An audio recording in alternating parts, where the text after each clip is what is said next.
Hello everyone. आज की इस वीडियो में हम पढ़ने वाले हैं कि इस पूरे वर्ल्ड के अंदर डॉलर क्यों डोमिनेट करता है। आप लोगों ने बहुत अच्छे से देखा होगा कि आपको हर जगह डॉलर का ही डोमिनेशन देखने को मिलेगा। आपको कुछ भी सामान खरीदना है रशिया से या फिर कोई सी भी कंट्री से आपको सामान खरीदना है तो आपको डॉलर के अंदर ही पेमेंट करनी पड़ेगी, तभी जाके आपको सामान मिलेगा। ठीक है, यदि आपको ऑयल खरीदना है, गुड्स खरीदना है, कुछ भी आपको खरीदना है, आपको डॉलर देना ही पड़ेगा। पर ऐसा क्यों होता है, इसकी वजह आपने कभी जानने की कोशिश करी है? इतनी सारी कंट्रीज़ है, रशिया, चाइना, इंडिया, ठीक है, UK, France, Germany, Brazil, there are so many countries in this world, but why हमें हमेशा क्यों यूएसए की जो करेंसी है डॉलर वो ही आपकी डोमिनेट करती है, उसमें ही ट्रेड क्यों होता है? ये जो वाई क्वेश्चन है ना, इसको जानना बहुत ज़रूरी है। आप लोगों को पता रहना चाहिए कि ऐसा क्यों होता है। देखिए, इसकी शुरुआत होती है आपके 19 जब वर्ल्ड वॉर चल रहे थे, तो जैसे कि आप जानते हैं 1914 के टाइम पे वर्ल्ड वॉर चल रहा था आपका। और उस समय पूरी दुनिया में बहुत ज़्यादा आपकी तहस नहस हो रखी थी। मतलब लाइक सबको कुछ ना कुछ सामान चाहिए था। लाइक किसी कंट्री को वेपन्स चाहिए, किसी कंट्री को फूड का मतलब गुड्स चाहिए, ठीक है, कुछ खाने पीने का सामान चाहिए। तो पूरा वर्ल्ड मतलब बिखरा पड़ा था। लाइक मतलब हर जगह युद्ध चल रहा था। बट उस सारे युद्ध के माहौल में आपका जो अमेरिका था वो युद्ध नहीं कर रहा था। मतलब लाइक वो शांति से बैठा था, वो कुछ युद्ध नहीं कर रहा था। तो पूरे वर्ल्ड को जब सामान चाहिए था, लाइक वेपन्स चाहिए थे, गुड्स चाहिए था, तो उस समय अमेरिका सबसे बोलता है कि हाँ हमारे पास है सामान, हम देते हैं आपको, आइए आइए सामान लीजिए। तो उस समय क्या करते थे, लोग जाते थे तो या तो अमेरिका बोलता था या तो तुम मुझे डॉलर में पेमेंट करो, लाइक मतलब तुम इतने रुपए दो और मुझे डॉलर मैं तुम्हें दूंगा, या फिर तुम मुझे गोल्ड दो। ठीक है, तो उस समय डॉलर चलता था या फिर आपका गोल्ड चलता था। तो मोस्टली लोग क्या करते थे, अपना गोल्ड ले आते थे और गोल्ड में उसको पेमेंट कर देते थे यूएसए को, और यूएसए उनको वेपन्स प्रोवाइड करा देता था, या फिर जो भी उसके वहाँ पे सामान मिलता है, कुछ भी जो मिलता है जो लोगों को वहाँ चाहिए तो वो प्रोवाइड करा देता। ये 1914 का टाइम चल रहा है जब वर्ल्ड वॉर आपका चल रहा था। उसके बाद 1917 में हाँ यूएसए को भी आपके वर्ल्ड वॉर के अंदर घुसना पड़ता है। पर जब यूएसए जब घुसता है ना उसके अंदर, तब इतना ज़्यादा मतलब आपका वर्ल्ड वॉर ख़त्म होने पे आने पे रहता है फर्स्ट वर्ल्ड वॉर।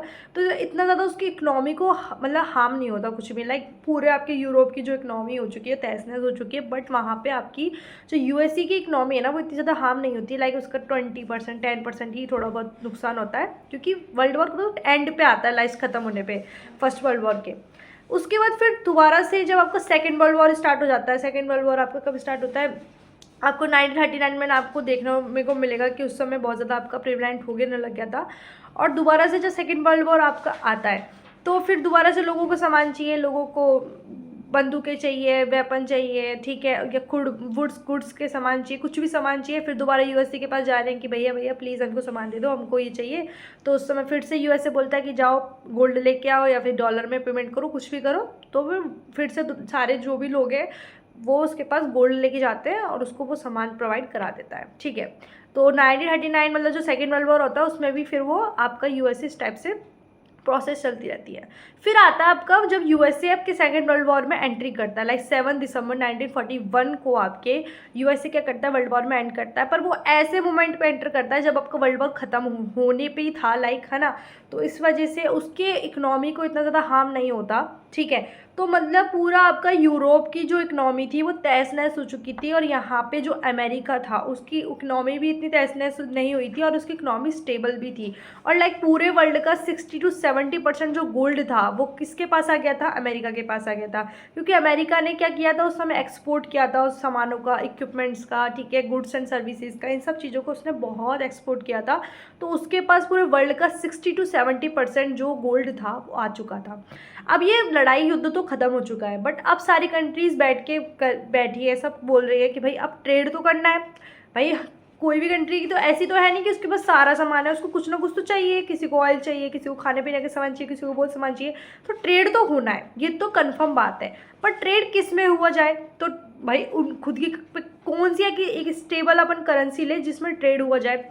तो भाई सारी कंट्री लड़ाई कर रही है कि भाई मेरी करेंसी भी कर लो, मेरी भी कर लो। पर सबकी ही बिगड़ी पड़ी थी करेंसी, कोई किसी भी करेंसी इतनी मजबूत नहीं थी उस समय। तो आपका फिर एक टाइम आता है जब आपका लोग कहते हैं कि यूएसए की करेंसी सबसे बेस्ट है, उसके पास 60 to 70% उस पूरे वर्ल्ड का मतलब गोल्ड है उसके पास, और उसकी इकनॉमी भी स्टेबल है, करेंसी भी बिल्कुल सही है, तो हम एक काम करते हैं डॉलर में ही ट्रेड करते हैं। तो आपका डेट आती है 1 जुलाई 1944 को, जब आपके यूएसए के अंदर ब्रेटन वुड्स कॉन्फ्रेंस होती है, जिसमें 44 नेशन मिलके ये डिसाइड करते हैं कि अब हम जो भी ट्रेड करेंगे हम डॉलर के अंदर करेंगे, ठीक है, क्योंकि यूएसए की करेंसी भी स्टेबल है, इकनॉमी भी स्टेबल है, उसके पास 60 to 70% गोल्ड है, और इस हिसाब से हम ट्रेड कर लिया करेंगे। तो यूएसए ने तब डिसाइड हुआ कि यूएसए गोल्ड स्टैंडर्ड के अनुसार ही आपका डॉलर प्रिंट करेगा, जैसे कि मतलब जितना उसके पास गोल्ड है उसके उतना ही वैल्यू में हम आपका क्या बोलते हैं डॉलर प्रिंट करेंगे। उस समय ये स्टैंडर्ड लगाया गया कि 1 ऑन्स गोल्ड हमें $35 में आपका काउंट होगा, तो उस हिसाब से हम डॉलर प्रिंट करेंगे जितने हमारे पास गोल्ड है। बट फिर बाद में लोगों को देखने को मिला कि यूएसए तो भाई बहुत ज़्यादा प्रिंट कर रहा है, तो उन लोगों ने ऑडिट का कहा कि आप ऑडिट कराइए, हम चेक करने आएंगे आपकी ऑडिट, कि आप सही तरह से काम कर रहे हैं नहीं कर रहे, ये आपकी तो कुछ भी छाप तो नहीं रहे। तो आपका जो यूएसए मना कर देता है, यूएसए फिर फाइनली पहले तो मना कर देता है कि हम नहीं करेंगे, फिर उसके बाद जो यूएसए के प्राइम मिनिस्टर थे उस समय आपके 15 अगस्त 1971 को टीवी पे आते हैं, जैसे नरेंद्र मोदी जी आते हैं ना टीवी पे आपके कि डिमोनेटाइजेशन होगी अब से, ऐसे ही वहाँ पे भी टीवी पे आते हैं कि अब से हम कोई भी गोल्ड स्टैंडर्ड पे हम हमारा डॉलर को नहीं चलाएंगे, हम हमारी मन मर्जी होगी तब प्रिंट करेंगे, नहीं होगी तो नहीं करेंगे, ठीक है, आप हमारा कुछ नहीं बिगाड़ सकते, आओ बिगाड़ो तो हम गोली मार देंगे। मतलब यूएसए डेफिनेटली बहुत पावरफुल था, ठीक है, सभी चीज़ों में। तो भाई लोगों उसको कुछ भी नहीं कर सकते थे, लोग चुपचाप बैठ गए, लोगों ने बोला कि भाई एक तो डॉलर के हाथ से जाएंगे, दूसरा कुछ नहीं बचेगा, तो चुपचाप अभी बैठ जाते हैं, 10-15 साल रुक जाओ, हमारी करेंसी जैसे स्ट्रांग होती है हम अपनी करेंसी को ट्रेड में लेके आएंगे।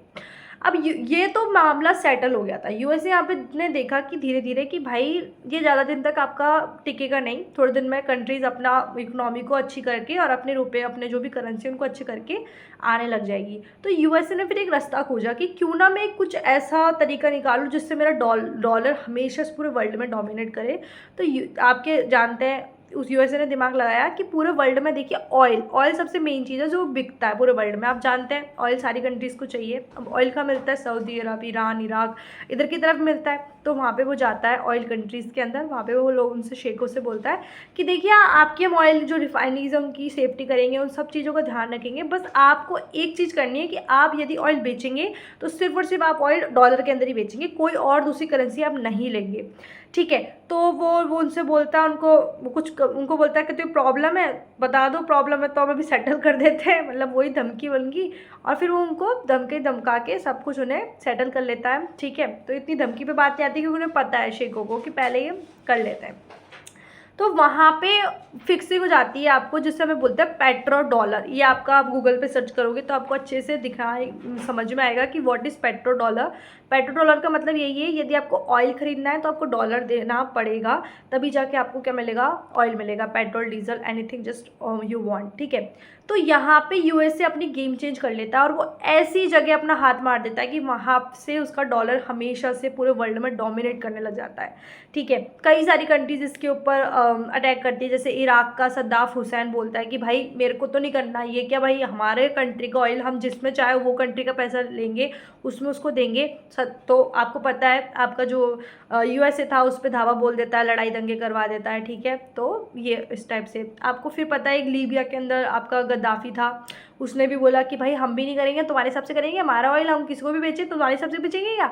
तो उसने बोला कि नहीं, चलो फिर वहाँ पे भी लड़ाई दंगे करवा दी। तो जहाँ भी जो भी कंट्री यूएसए के ऊपर उस समय करती थी कि लाइक हम तो नहीं मानेंगे, तो यूएसए वहाँ जाकर अटैक कर देता था, तहस नहस मचा देता था, ठीक है। अब जैसे कि यूएसए ने अपनी पेट्रो डॉलर वाली थीम पूरे वर्ल्ड में प्रिवेंट कर दी है, इस वजह से आज के वर्ल्ड टाइम में आपका डॉलर पूरे वर्ल्ड में डोमिनेट करता है, ठीक है। और भी उसकी कुछ ना कुछ टिकड़मबाजी वो करता रहता है, इसी वजह से आपका जो डॉलर है इस तरीके से वो पावर में आया और पूरे वर्ल्ड में इस समय रूल कर रहा है, ठीक है। आने वाली कंट्री जैसे कि आप जानते हैं ब्रिक्स की अभी जो समिट हुई है, जो ब्रिक्स नॉर्मली फॉर्म हुआ है वो आपका डीडॉलराइजेशन के ऊपर ही फॉर्म हुआ है कि हम डॉलर को डोमिनेट करें, पर उसमें भी स्टेक्स आपके चाइना की करेंसी की ज़्यादा है, तो इस वजह से यदि डीडॉलराइजेशन होता है तो आपको देखने को मिल रहा है उसमें भी येन का हो रहा है, मतलब दूसरी अपनी साइड वाली कंट्री। बट वो तो बात अलग है, मैंने उसके ऊपर टॉपिक भी वीडियो बना दिया, आप देख लेना ब्रिक्स वाली, उसमें मैंने सारा एक्सप्लेन किया है। बट यहाँ पे हमने समझ लिया है कि कैसे आपका डॉलर डोमिनेट किया इस पूरे वर्ल्ड के अंदर। और आने वाले टाइम में अब आज जैसे कि आपकी हर कंट्री बढ़ चुकी है, फाइनेंशियली इकोनॉमी स्टेबल है, तो धीरे धीरे लोग कोशिश कर रहे हैं डी डॉलराइजेशन करने की, बट देखते हैं कैसे कर पाते हैं।